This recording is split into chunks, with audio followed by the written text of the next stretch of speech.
Abra sua Bíblia comigo, por favor, no livro de Apocalipse. Apocalipse. E nós vamos ler duas passagens. Apocalipse, capítulo de número 1. Eu sei que eu falei semana passada que eu amo muito esse livro de Apocalipse. E essa época do ano, eu gosto muito de meditar em Apocalipse. Muitas pessoas têm dificuldade com o livro de Apocalipse e a razão pela qual elas acham que não entendem. Mas o nome Apocalipse significa revelação, por isso que no livro de inglês, na Bíblia em inglês, o título do livro é Revelations, porque a palavra Apocalipse é uma palavra grega que significa exatamente isso, significa revelação. Eu vou usar, para o pessoal lá do som, eu vou usar o microfone, esse microfone aqui, para ficar mais fácil, porque o outro está fazendo algum barulho, tá bom? Então, Apocalipse, capítulo de número 1. Todo ano, eu gosto de ler Apocalipse no final do ano. E eu faço isso por duas razões. Primeiro, o livro de Apocalipse me ajuda a entender que Deus está no trono. E quando eu digo que Deus está no trono, eu estou dizendo que Deus está em controle de todas as coisas, de todas as situações, de tudo que se passa no universo, no mundo, não acontece sem permissão de Deus. Deus não é a causa de todas as coisas, mas Deus permite todas as coisas. Algumas coisas são iniciadas por Ele, algumas coisas Ele não inicia, mas permite. Então o livro de Apocalipse me dá essa certeza que Deus está em controle de todas as coisas. E se Deus está em controle de todas as coisas, Ele controla a minha vida, Ele controla a sua vida. Nada acontece que pega Deus de surpresa. Segunda razão que eu gosto de ler o livro de Apocalipse é porque o livro de Apocalipse me ajuda a lembrar que Jesus está voltando. E esse é o assunto que eu quero falar nessa manhã. Apocalipse, capítulo de número 1, verso de número 7. Diz a palavra de Deus. Mas note que Apocalipse 1:7 está na terceira pessoa. É alguém falando, possivelmente João, e ele escreve as seguintes palavras: eis que ele, se referindo a Jesus, vem com as nuvens, e todo o olho o verá, até mesmo aqueles que o traspassaram, ou seja, aqueles que o mataram.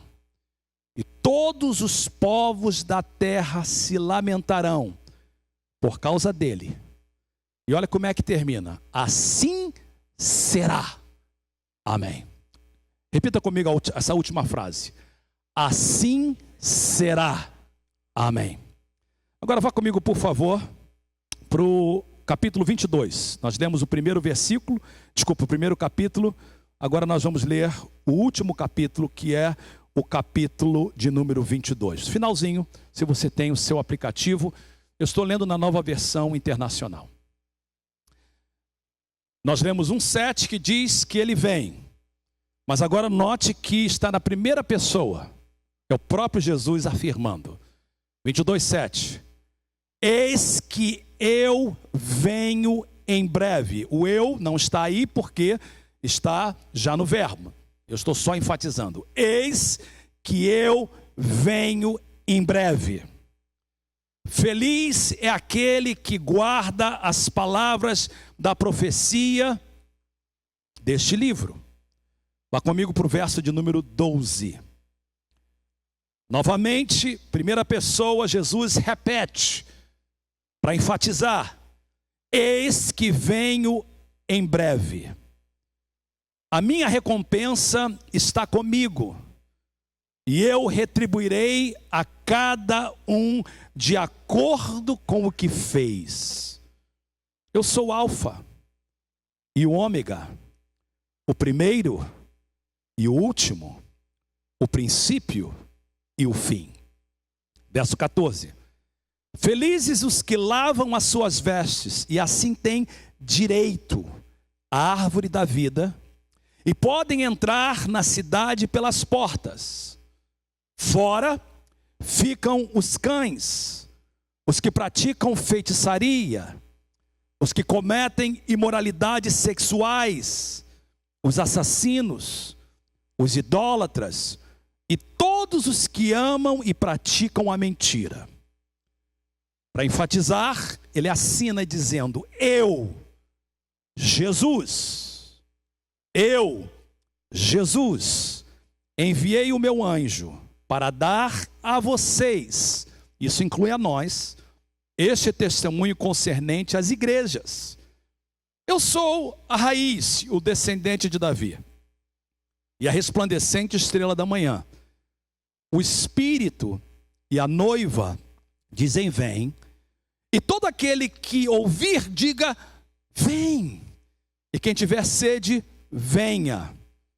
E quem quiser, beba de graça da água da vida. Todos digam comigo: amém. Amém é uma palavra importante, significa assim seja. É uma confirmação. E quando nós confirmamos, é importante. Eu já fui a Israel 3 ou 4 vezes, 3 que eu me lembro bem. Mas a primeira vez que eu fui a Israel ficou marcado na minha mente. Ficou marcado na minha mente por 2 razões. Primeiro, porque era a primeira vez. Primeira vez que você vai num lugar, aquilo marca você. E principalmente quando você vai à Terra Santa, o lugar onde a Bíblia foi escrita. Onde você lê sobre cidades, sobre ocasiões, sobre lugares, e você chega lá e vê esses lugares. Então isso me marcou muito. Eu uma vez ouvi alguém dizer o seguinte, que quem lê a Bíblia e nunca foi a Israel tem que imaginar. Ou seja, quando você lê Jesus andando no mar da Galileia, você nunca foi lá, mas você lembra de filme que você viu, de foto que você viu, e você imagina. Mas quem já foi a Israel só tem que lembrar. E aí está uma grande diferença. Então, ir a Israel é uma coisa linda. E se você tiver a oportunidade de um dia ir a Israel, vá. Eu sei que tem pessoas aqui que já foram e o pastor Max tem me encorajado a fazer novamente. Já tem muito tempo que eu não levo um grupo, eu levei 4 grupos. Mas nós estamos preparando de levar um grupo em novembro de 2018. Então, se você tem interesse, a gente tiver um grupo, a gente está querendo ir em novembro de 2018. Então, eu me lembro, em 1986, a primeira vez que eu fui. Alguns de vocês não eram nem nascidos, tem gente nova aqui na igreja, e alguns de nós eram recém-nascidos naquela época, não é? Eu me lembro a data como se fosse hoje. Por quê? Na época eu era pastor da igreja Mensagem de Paz já. Eu e Tereza começamos a igreja em 84. A igreja era uma igreja novinha, de 2 anos só. Eu tinha 23 anos na época. E eu levei um grupo de portugueses. A nossa igreja era só portugueses. Então 2 anos depois que a igreja começou, eu queria ir a Israel, fiz um grupo.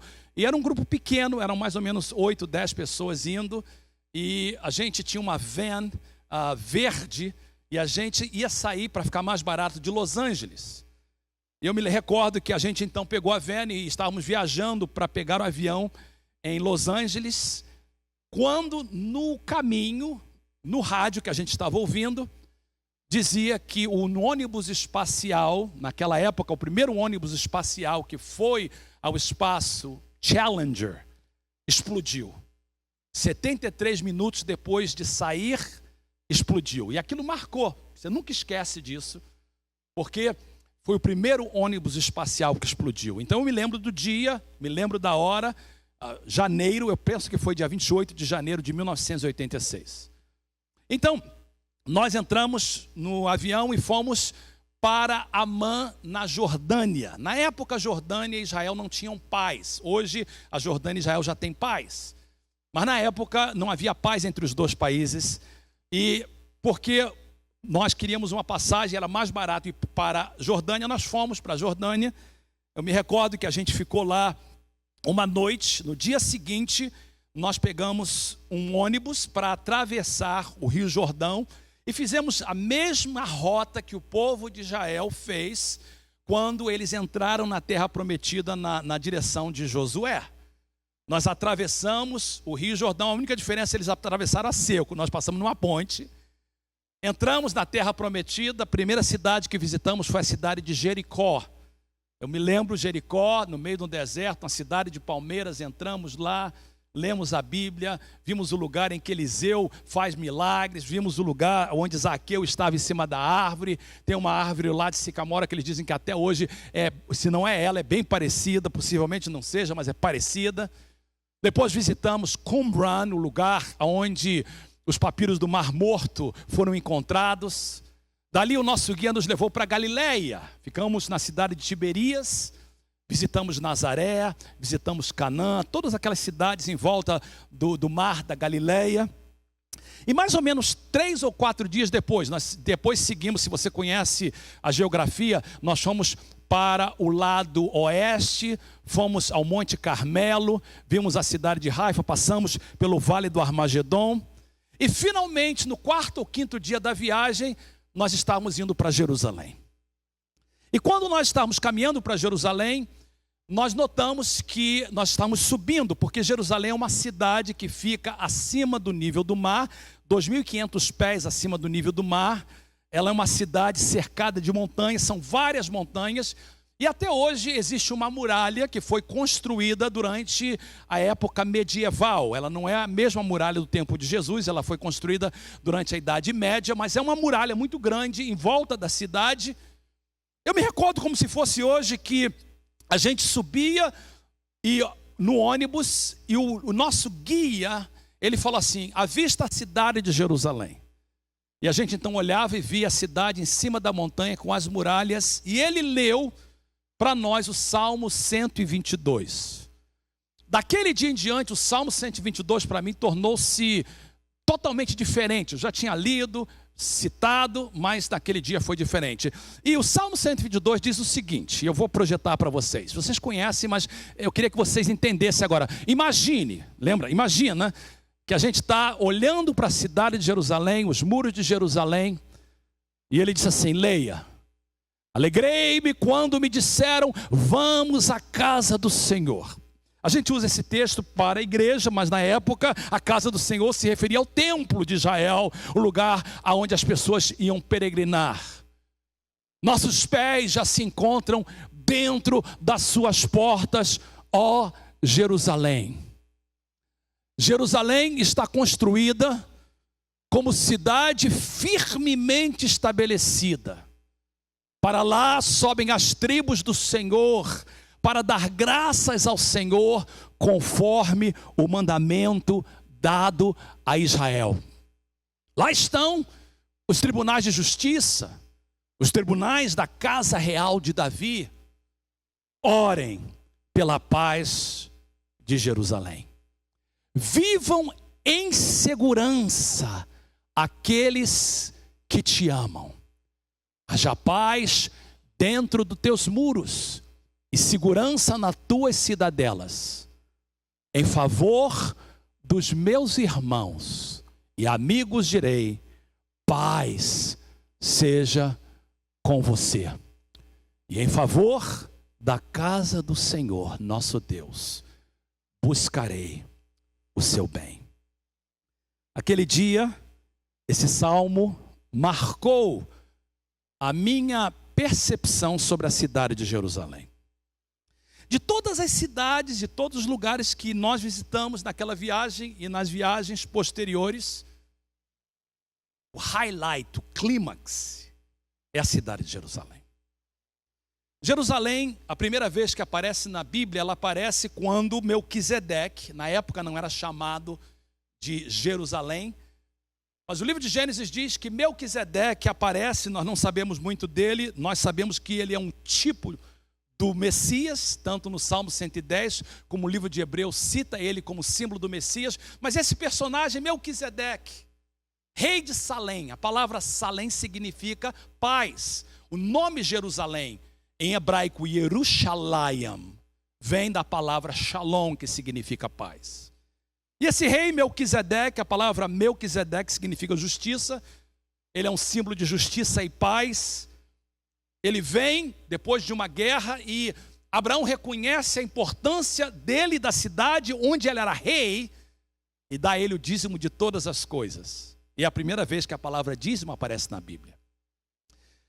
Em livros posteriores, Jerusalém se torna importante, mais ou menos 3.000 anos atrás, aproximadamente. 1.000 anos antes de Cristo.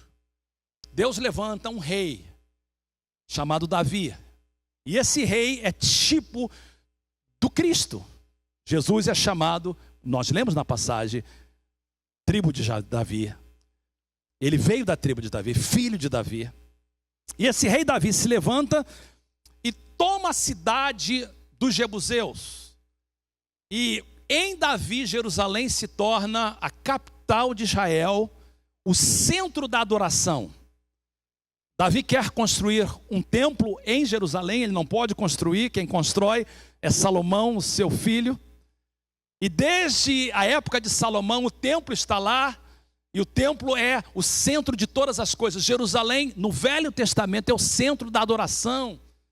É o centro de todas as coisas. Quando você ouve a palavra Sião, cidade de Davi, Jerusalém está falando da mesma coisa. Esse templo é destruído por Nabucodonosor em 586. É reconstruído mais tarde, durante os dias de Ageu, o livro de Zorobabel. A gente lê isso na Bíblia. E depois esse mesmo templo é reconstruído por Herodes. E quando Jesus vem, esse é um templo mais lindo até mesmo do que de Salomão. É uma das maravilhas do mundo de então. E na época, quando você lê o livro de Mateus, Marcos, Lucas e João, os evangelhos, Jerusalém é o centro de tudo. Jesus gasta muito tempo em Jerusalém. É em Jerusalém que ele morre. É em Jerusalém que ele é sepultado. É em Jerusalém que ele sobe. E a Bíblia diz que é em Jerusalém que ele vai voltar. Por que eu falo isso? Porque essa semana aconteceu um evento que eu, como pastor, não posso ficar calado. Eu tenho que, é o meu trabalho de mostrar para a igreja o significado disso. Essa semana o presidente Trump, que é o nosso presidente, e agora, por favor, deixa a política de lado.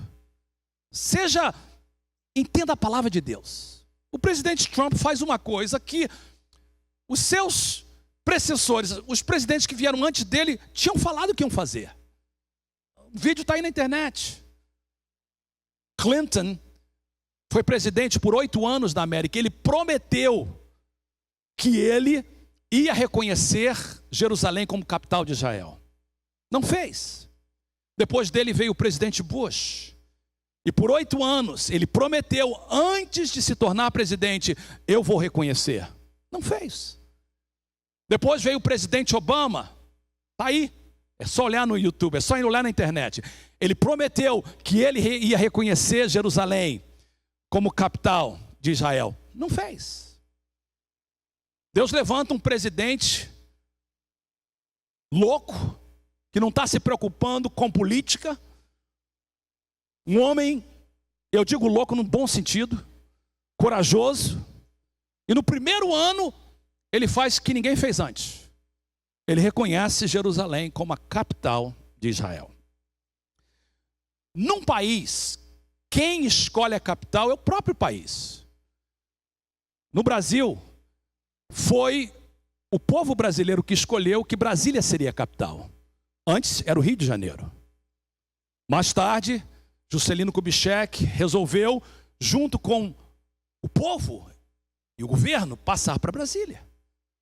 E quando um país escolhe a sua capital, os outros países do mundo devem reconhecer o que o país reconheceu. Os Estados Unidos decidiu, não foi ninguém que decidiu, foi os Estados Unidos que decidiu que Washington DC seria a capital. Os países então têm que reconhecer. Israel determinou que Jerusalém seria a sua capital. Mas os países do mundo não querem fazê-lo. Por quê? Porque isso custa muito. É por isso que Clinton não fez, Bush não fez, Obama não fez. Porque uma vez que você faz esse reconhecimento, você tem que se alinhar. E aqui está a importância do que aconteceu essa semana. O que aconteceu nessa semana, queridos, é um cumprimento de uma profecia bíblica importantíssima. E é por isso que eu estou falando o que eu quero falar. Aqui na América, as crianças gostam de brincar de pique-esconde, como lá no Brasil. Eu me lembro, criado no Rio de Janeiro, naquela época, a gente não brincava de videogame, não tinha videogame. Eu não sei quem lembra, quem é da minha época, lembra que o primeiro videogame que a gente tinha era um pequenininho, que era uma bolinha que subia e descia. E você, eu não sei o nome disso, nem sei, não, mas é um negócio velho que é uma bolinha que subia e descia, era o nosso videogame. A gente brincava, era de pique-esconde, era de lá no Rio, eu não sei, as brincadeiras de outros estados devem ser diferentes. A gente jogava bola na rua, bola de gude, essas coisinhas. E aqui na América, quando as crianças brincam de pique-esconde, elas usam esse termo. Elas contam até 10, as outras crianças se escondem, e a criancinha diz assim: ready or not, here I come. Pronto ou não, eu estou vindo. E a criancinha sai, e as crianças que não estão prontas são logo pegas porque não estavam prontas. Mas aquela criança esperta que está escondidinha, ela está escondida porque ela estava preparada. E geralmente, ou aquela que procura por ela não encontra ou leva muito tempo. Por que eu falo isso? Porque a Bíblia, durante todo o Velho Testamento, avisava que Jesus, o Messias, viria. O nome não era Jesus, era o Messias. De Gênesis, o primeiro livro do Velho Testamento, até Malaquias, o último livro do Velho Testamento, existem inúmeras profecias dizendo que o Messias viria. Logo em Gênesis 3, Deus fala que ele seria da semente da mulher. Ou seja, a semente é do homem. Mas Deus falou, não, ele dá semente da mulher. Deus falou assim, olha, Deus foi dando o endereço certinho, olha, ele vai vir da semente da mulher. Aí, nós temos Adão. Adão tem vários filhos. E Deus falou, ele vai vir da semente de Enoque. Aí depois vem Noé. Noé tem 3 filhos. Deus fala assim, ele vai vir de Sem, ele será semita. Sem tem vários filhos, diz assim, ele vai vir de Éber, por isso o nome Hebreus. Aí você tem Abraão, Deus diz, vai ser da semente de Abraão. Abraão tem vários filhos, sendo que os mais conhecidos é Isaac e Ismael. Deus falou, será de Isaac. Isaac tem 2 filhos, Esaú e Jacó. Deus diz, vai vir de Jacó. Jacó tem 12 filhos, Deus diz, vai vir de Judá. E daí por diante. O Velho Testamento dizia com exatidão quando ele viria, como ele viria, a cidade que ele viria, a forma que ele ia viver, como ele ia morrer. São centenas de profecias. Mas mesmo assim, o povo da época não o reconheceu. João diz assim, ele veio para o que eram os seus e os seus não o receberam. Eles não reconheceram. Um dia, Jesus estava cumprindo uma das principais profecias do Velho Testamento a respeito dele. Jesus montou num jumento. O livro de Zacarias dizia que ia ser assim, ele ia montar num jumento. Ele ia entrar na cidade, as pessoas iam gritar, Hosana, Hosana. Hosana é aramaico para salva-nos agora. E Jesus cumpriu aquela profecia na risca. E mesmo assim o povo não entendeu. E quando Jesus cumpriu aquela profecia, o povo não entendeu porque eles esperavam que Jesus entrasse na cidade de Jerusalém e fosse para o palácio de Herodes. Jesus entrou na cidade de Jerusalém e foi para o templo e limpou o templo. Eles queriam que Jesus limpasse o palácio, Jesus queria limpar primeiro o templo. Ele queria primeiro reinar nos corações. Porque as pessoas não entenderam, Jesus chorou sobre a cidade de Jerusalém. Olha o que diz as escrituras dessa forma. Quando Jesus se aproximou e viu a cidade, Jerusalém, Jesus chorou sobre ela e disse, se você compreendesse, se você entendesse, neste dia, sim, você também, o que traz a paz. Mas isso está oculto aos seus olhos.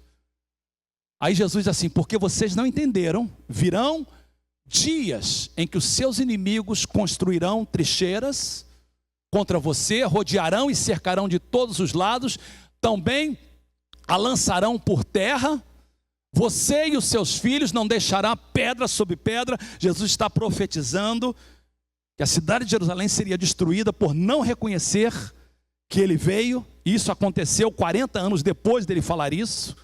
E Jesus termina dessa forma: a razão de tudo isso é porque você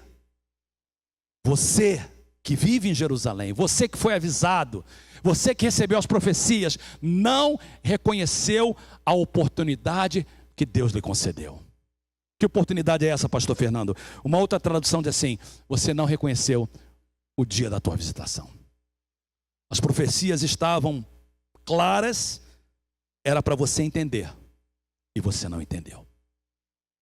Voltando na brincadeira de pique-esconde, preparado ou não, entendendo ou não, não faz diferença, ele veio.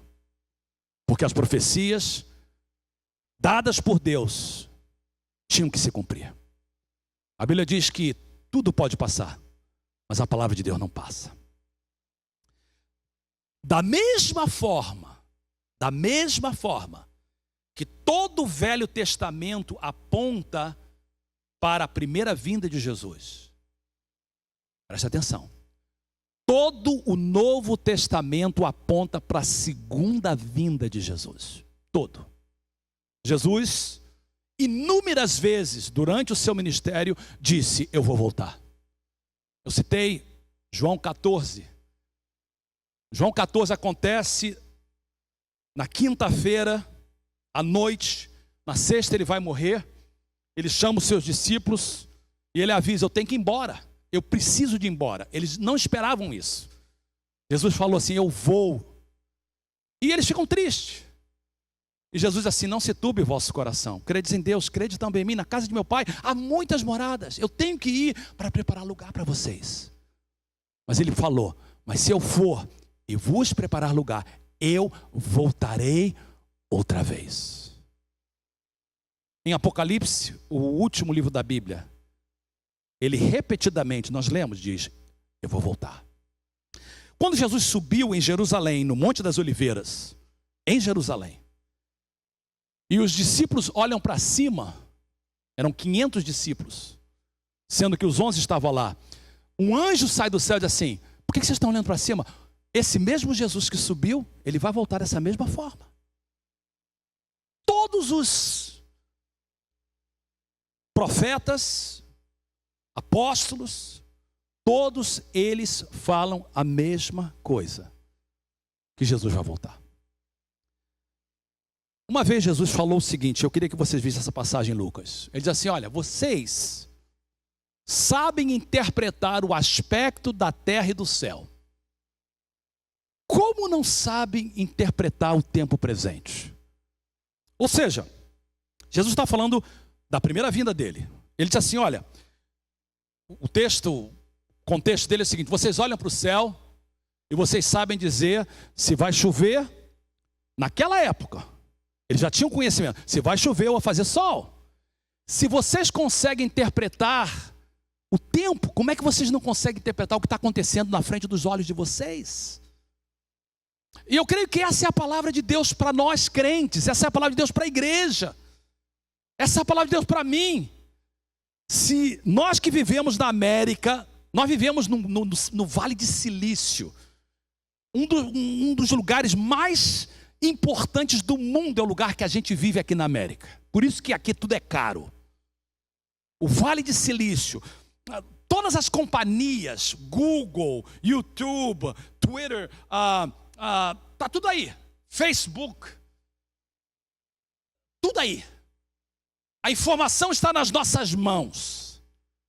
Jesus está dizendo: vocês têm tanta tecnologia, seus telefones fazem tudo, vocês podem entender tudo, mas vocês não conseguem entender o que está na frente dos olhos de vocês? O que aconteceu nessa semana é importante, por isso que eu tenho que tirar o domingo para falar sobre isso. A gente tem que saber o que está acontecendo. Muito interessante que não só Pedro, Tiago, João, Judas, Paulo, todos os livros do Novo Testamento falam da volta de Jesus. Mas, tanto Jesus, como Paulo, como Pedro, nos avisaram, há mais de 2000 anos atrás. Eles disseram assim, olha, um dos sinais da minha vinda é que as pessoas vão viver como se ele não tivesse vindo novamente. Cada geração é diferente da outra. Eu sou de uma geração que no inglês é chamado de Baby Boomers, que é a geração que nasceu depois da Segunda Guerra Mundial. Então todo mundo que nasceu depois do ano 46 a 48, até o ano 65, é dessa geração Baby Boomer. É um tipo de geração. Aí depois vem uma outra geração, que eu nem quero falar muito, que nasceu em 65 até 90. É uma geração do pastor Max, eu brinco com ele sobre isso. É ok essa geração. E depois tem a geração que é chamada dos milênios. Os que nasceram no finalzinho dos anos 95, 98, 2000, até mais ou menos 2005, 2010. E é interessante que quando eu converso, meu filho, por exemplo, embora ele nasceu no finalzinho da geração, ele é considerado milênio. E essa geração nova é uma geração que vive como se Jesus não ia voltar. Eles creem na volta de Jesus. Eu estava conversando com o pastor Anthony, que é dessa geração. E eu falei, qual o seu pensamento sobre isso? E eu não estou falando mal dele ou de ninguém, eu estou entendendo que é uma geração que vive hoje como se Jesus... Eu creio que ele vai voltar, mas eu não estou nem aí para isso. Agora, isso não é o mais importante. Interessante a perspectiva da geração de hoje. Eu tenho um grande carinho, vocês sabem disso, pelo pastor Rick Warren. É um dos meus prediletos. Eu creio que ele é um profeta de Deus para o dia de hoje. Mas ele é humano, como eu sou humano. Eu também tenho algumas falhas. Não muitas, mas tem algumas. E Rick Warren, ele tem uma das coisas que eu não gosto dele. Ele não fala sobre Apocalipse, ele não fala sobre escatologia. Ele quer gastar tempo no presente. Então essa parte eu não me inspiro com ele. Por quê? Por causa das palavras de Jesus. Olha o que Jesus diz em Mateus. Ele diz assim, a vinda do Filho do Homem, ou seja, dele, será como aquilo que aconteceu no tempo de Noé. Antes do dilúvio, o povo comia, bebia, os homens e as mulheres casavam até o dia em que Noé entrou no barco, ou na barca, na arca. Ou seja, o pessoal vivia como se nada acontecesse. Aí Jesus diz assim, porém, não sabiam o que estava acontecendo. No original diz assim, porém não sabia o que estava para vir. Até que veio o dilúvio e levou a todos. Aí Jesus termina dessa forma, lê comigo bem alto. Assim também será a vinda do Filho do Homem. Jesus falou. O pessoal vai estar despercebido. A geração vai estar despercebida.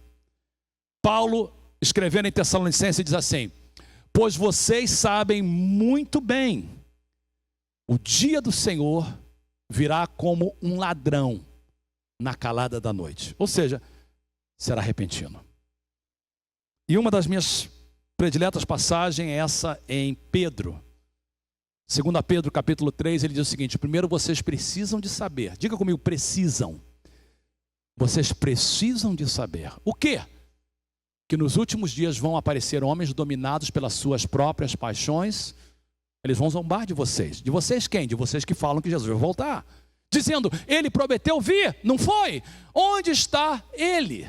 Os nossos pais morreram, tudo continua do mesmo jeito que era desde a criação do mundo.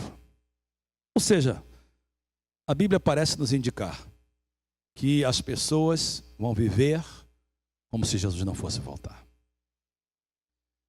O que aconteceu essa semana é um dos sinais que a volta de Jesus está perto. Eu quero, em poucos minutos, dizer para vocês o porquê. Um dos versículos que regem a minha escatologia, ou a forma de eu interpretar os últimos dias, é esse versículo em Lucas 21, 29. Palavra do Senhor Jesus. Observem a figueira e todas as árvores. A verdade é que ninguém sabe tudo sobre escatologia, nem eu, nem ninguém.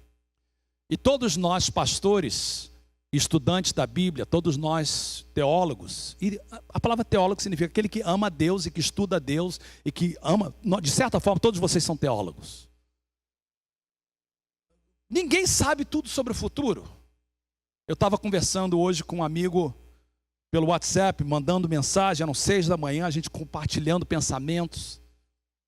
E hoje tem muita gente falando que o que aconteceu é significativo porque possivelmente abre a oportunidade do terceiro templo ser construído. Outras pessoas dizem não precisa do templo ser construído. E existem muitas teorias e a verdade é que ninguém sabe tudo. A gente pode falar uma coisa e daqui a pouco está errado. A gente não sabe. Mas existem algumas coisas que a gente sabe. E essa passagem é chave. Jesus falou, estava falando da sua vinda, ele disse, olha, se vocês querem aprender os sinais, observem a figueira e todas as árvores. Bem, isso é uma parábola. A figueira representa a nação de Israel. As árvores representam as nações em relação a Israel. Então, quando eu quero estudar a escatologia, eu sempre observo Israel e como as nações do mundo se tratam com Israel. Por quê? Porque em Mateus 25, no sermão profético, Jesus conta várias parábolas. Uma delas é a parábola em que ele diz que é chamado dos bodes e das ovelhas. Vocês conhecem a história. Ela é muito mal interpretada. A Bíblia diz que Jesus vai separar os bodes das ovelhas e os bodes ele vai dizer assim, olha, vocês não podem entrar no reino. Aí os bodes vão perguntar, mas por que não? Isso é porque eu tive fome, não me deste comer, tive sede, não me deste beber, estava na prisão, vocês não me visitaram. E as ovelhas falam assim, mas Senhor, quando é que a gente teve fome e te demos de comer? Quando a gente te viu na prisão e te demos comida e fomos te visitar? Ele diz assim, quando vocês fizeram a esses pequenos, vocês fizeram a mim. Bem, esse texto não pode falar sobre salvação, porque a salvação não é por obras. A salvação é pela graça. Esse é chamado o tribunal de Deus para as nações. Mateus 25 está falando de um dia em que Deus vai julgar não pessoas, mas nações. E essas nações serão julgadas da forma que elas trataram Israel e a sua capital Jerusalém. Preste atenção. Israel não é importante porque eles são melhores do que nós. Israel não é melhor do que o Brasil, nem melhor do que os Estados Unidos. E o judeu não é mais santo que o brasileiro, nem do que o americano. Israel foi escolhido por Deus por soberania para ser um instrumento em que Jesus viria. E quando Deus escolhe Israel em Abraão, o diabo que odeia o ser humano, odeia Israel. Antissemitismo é por causa do ódio de Satanás contra os propósitos de Deus. No livro de Esther, quando Amã se levanta para destruir os judeus, ele é inspirado por Satanás. Eu não tenho tempo, mas em Apocalipse, capítulo 12, é um capítulo muito lindo, mas aparentemente difícil de entender. Em Apocalipse 12, João vê uma mulher, um dragão e um menino. E Apocalipse 12, João tem uma vista de toda a história da humanidade, começando no passado eterno, quando Satanás se rebela contra Deus, é jogado do céu com um terço dos seus anjos, aí que os demônios vêm, ele consegue ver isso. E diz o texto que a mulher está para dar à luz. Nós sabemos que o dragão é o diabo, que a mulher é Israel e que a criança é Jesus.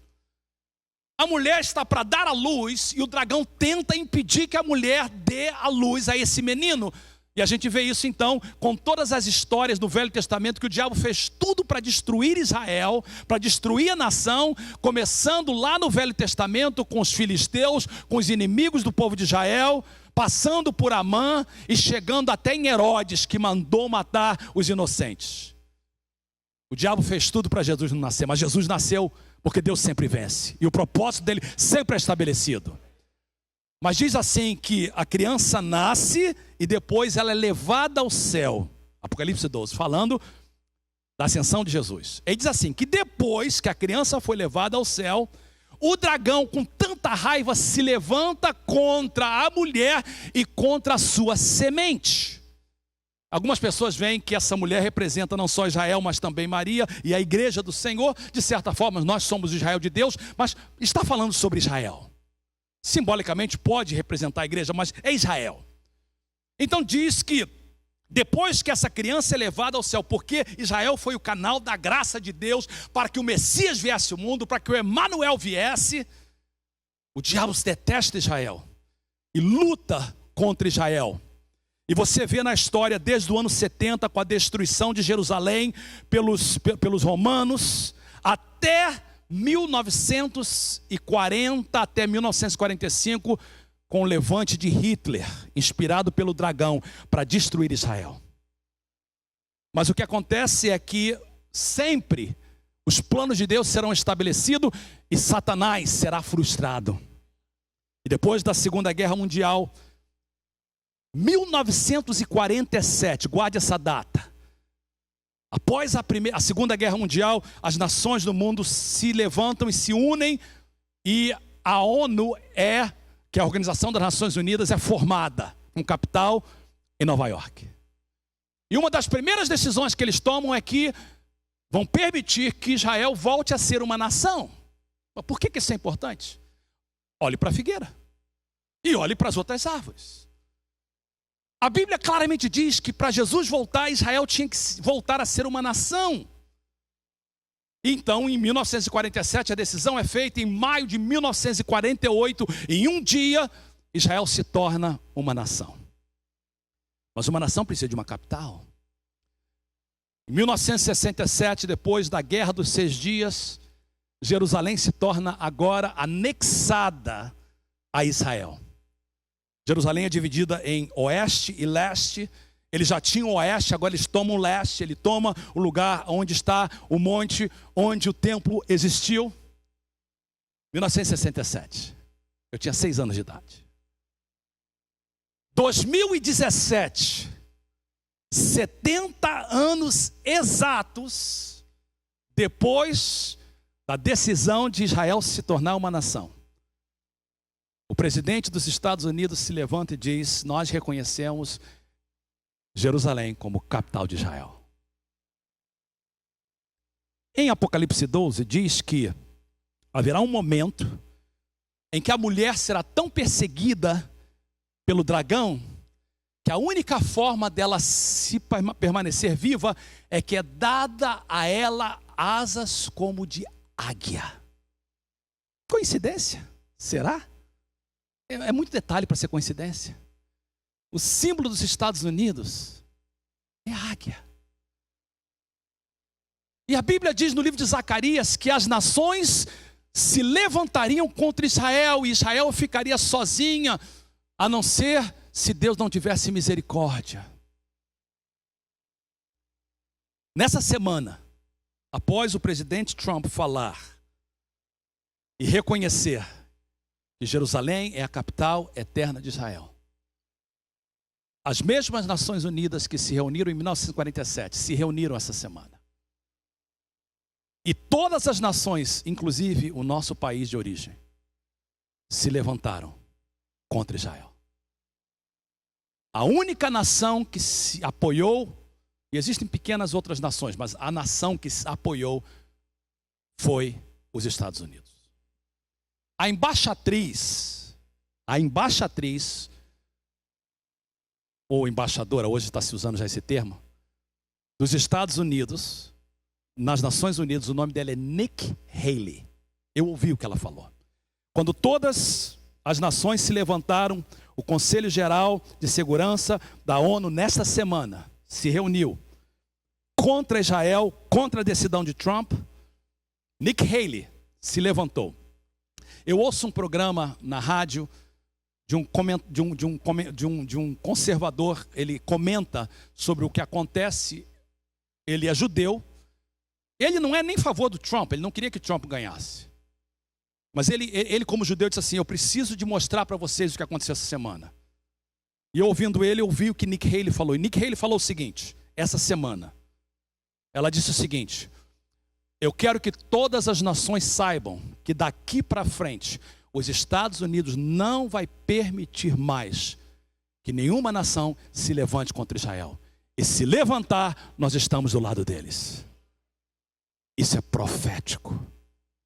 Mark Levine, esse comentarista, disse, nenhum presidente como judeu, fala assim, eu estou falando como judeu, não como republicano, democrata, conservador, liberal, como judeu. Nenhum presidente desse país fez o que esse homem fez em favor de Israel. Tinha que ser um homem como ele. Hoje nós temos então Zacarias e Mateus 25 e Apocalipse 12 se cumprindo na frente dos nossos olhos. Nós estamos vivendo o cumprimento da profecia bíblica. Eu não sei detalhes, eu não sei se o templo vai ser reconstruído, se não vai, isso não é importante. Pode ser, pode não ser. O que é importante é a realidade do que está acontecendo. Jesus diz assim, gente, observem a figueira e todas as árvores. Eu queria que você olhasse para o projetor, sua direita e esquerda, você que está lá em casa, projeta por favor vocês lá em cima. Eu vou ler a mesma passagem que eu comecei a ler, mas eu quero ler na nova tradução da linguagem de hoje. A razão que eu quero fazer isso, que eu quero que todos entendam o que Jesus está falando. Jesus diz assim, escutem, diz Jesus, não é pastor Fernando, escutem, diz Jesus, eu venho logo, eu vou trazer comigo as minhas recompensas para dá-las a cada um de acordo com o que tem feito, ou seja, a forma que você vive determinará a sua eternidade. Eu tenho a recompensa para dá-las a cada um de acordo com o que tem feito. E Jesus continua dizendo, eu sou o alfa e o ômega, o primeiro e o último, o princípio e o fim. Felizes, bem-aventurados as pessoas que lavam as suas roupas. Preste atenção, lavar a roupa significa que tem a sua vida lavada no sangue de Jesus. A roupa significa a sua vida, a roupa significa a forma que você vive. E a maneira de lavar a sua roupa é confiar em Jesus como seu Senhor e Salvador e lavar no sangue de Jesus. Felizes as pessoas que lavam as suas roupas, pois assim terão o direito de comer a fruta da árvore da vida, que é a vida eterna, e entrar na cidade, está falando da Nova Jerusalém agora, pelos seus portões. E Jesus então, não só fala isso, mas ele avisa, mas olha gente, fora da cidade estão os que cometem pecados, olha o que a nova tradução da linguagem de hoje fala, pecados nojentos. O que é pecado nojento? Feitiçaria, imoralidade, idolatria. Os feiticeiros, os imorais, os assassinos. E olha o finalzinho. Os que adoram ídolos e os que gostam de mentir por palavras e ações. Antes do culto começar, eu recebi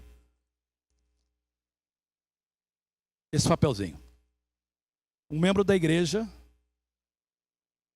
mandou uma palavra para mim e para Tereza. E essa palavra diz assim, olha, diz a igreja. Duas palavras, é tempo de arrependimento e tempo de obediência. O que Deus está falando para a gente nessa semana? Primeira coisa que Ele está dizendo é o seguinte, não esqueça, eu vou voltar. E segundo, eu vou voltar para buscar os meus. Mas vai ficar de fora alguns. Quem vai ficar de fora? Desobediente. Quem não se arrepende.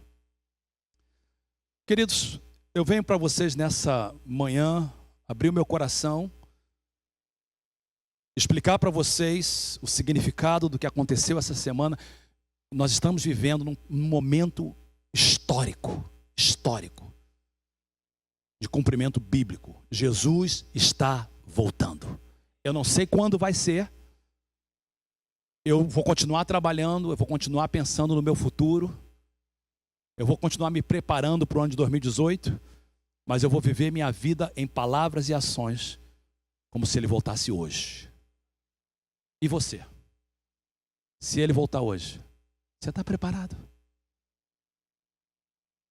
Você vai subir? Se ele te chamar para casa hoje, como é que está a tua vida? Eu sei que tem pessoas assistindo em casa e tem muita gente que entrou em contato com a gente, que está assistindo através da internet. Essa palavra também é para você, mas eu quero falar para os membros da minha igreja. Nós estamos terminando o ano, gente, é tempo de santificação. Ontem nós nos reunimos com os pastores e uma das palavras que Deus deu para a gente é o seguinte: é tempo de santificação, de arrependimento. Essa pessoa não sabia de nada. Tem coisas que a gente está fazendo que não está agradando ao Senhor.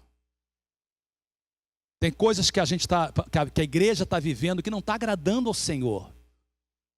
Não é uma palavra de exortação, é uma palavra de encorajamento. Vamos limpar nossas roupas. Coisinhas pequenas. Eu vou falar uma coisa que vocês talvez vão entender. Vocês não sabem o quanto vocês, e eu estou falando para algumas pessoas, vocês específico, quanto dano você faz para a obra de Deus quando você posta certas fotos na rede social, quando você posta tomando vinho, tomando cerveja. Você não sabe o dano que você faz. Eu não proíbo, vocês sabem que vocês conhecem a igreja, você sabe que eu não proíbo ninguém de tomar vinho, porque a Bíblia não proíbe, eu não posso proibir o que Deus não proíbe. O vinho na Bíblia é olhado como parte, como positivo. Mas uma coisa a Bíblia proíbe bebedeira e a Bíblia proíbe a aparência do mal. Tem gente na igreja que não entende isso, posta coisa, líderes. E se está postando, a pergunta é como é que está vivendo? Jesus falou assim, olha, vai ficar de fora todo mundo que comete pecado nojento. O que é um pecado nojento para Jesus? Tem uma coisa que Jesus disse que é tão nojento que ele ia vomitar. Uma pessoa que nem é frio nem quente. Uma pessoa que acha que está bem e não está. Jesus disse assim, me dá náusea. Nojento é aquele que é feiticeiro. Nojento é aquele que é imoral. O que é imoral? A palavra é porneia, que tem uma vida sexual contrária da Bíblia. Nojento é uma pessoa que fornica, que adultera. Nojento é uma pessoa que apoia o aborto. Nojento é uma pessoa que, não nojento é a pessoa, mas o pecado é nojento, de sacrificar princípios por causa de favores. E achar que o homossexualismo, não homossexual, mas o homossexualismo é ok. E o casamento entre duas pessoas do mesmo sexo pode ser aceito. Nojento é viver uma vida de ódio, um pecado de ódio, de não perdoar. Assassino não é só aquele que mata pessoas, mas que mata caráter através das suas palavras. Idólatra não é só aquele que adora imagens, mas aquele que adora o dólar. Ou pior de tudo, queridos, adora a si mesmo. Adora a si mesmo. As pessoas colocam na internet, olha como é que eu sou bonito. A Bíblia diz assim, que os outros te louvem, não você mesmo. Um dos pecados piores na Bíblia é o pecado do orgulho. Pecados nojentos é gostar de mentir por palavras e ações. Que Deus tenha misericórdia de nós.